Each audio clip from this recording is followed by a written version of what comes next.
করলে এটা?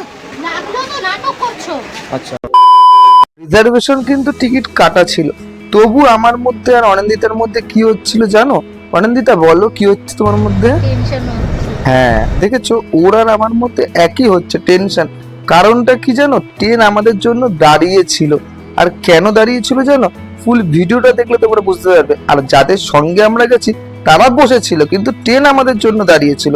তো যাই হোক, তাদেরকে খুঁজতে খুঁজতে আমরা কিন্তু চলে গেলাম তাদের সিট নাম্বারে।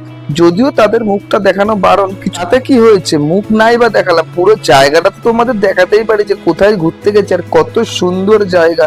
তো যাই হোক, শেষমেশ আলটিমেট আমরা পৌঁছে গেলাম ট্রেনের বগিতে, সেই কামরাতে একদম উঠেছিলাম লাস্টের কামরায়, ভিতরে ভিতরে হাঁটতে হাঁটতে পৌঁছে গেছি তাদের সামনে। আর কি হয়েছে সেটা শোনো। মাথাটা গরম হয়ে গেছে আমার তোমার উপর। পুরো কাটায় কাটায় কিন্তু আমরা ট্রেন থেকে মানে কি জানো ব্যাপারটা, কাটায় কাটায় একদম কাটায় কাটায় উঠেছি, মানে 1 মিনিট বাকি ছিল উঠেছি, তাও কি এসিতে উঠেছি। ওখান থেকে আবার হেঁটে হেঁটে হেঁটে হেঁটে হেঁটে আমরা এখানে এসেছি হাওড়া 19 নম্বর প্ল্যাটফর্মে।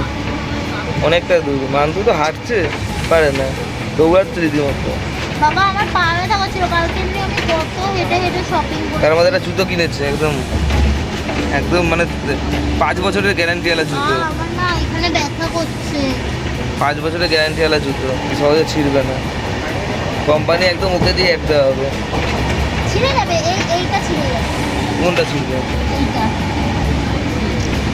দেখে কি মনে হচ্ছে জানো তো, কাটা ছড়ো মনে হচ্ছে এটা আইসক্রিম, এটা হচ্ছে তার বিস্কুট। কালারটা ম্যাচিং করেছিল।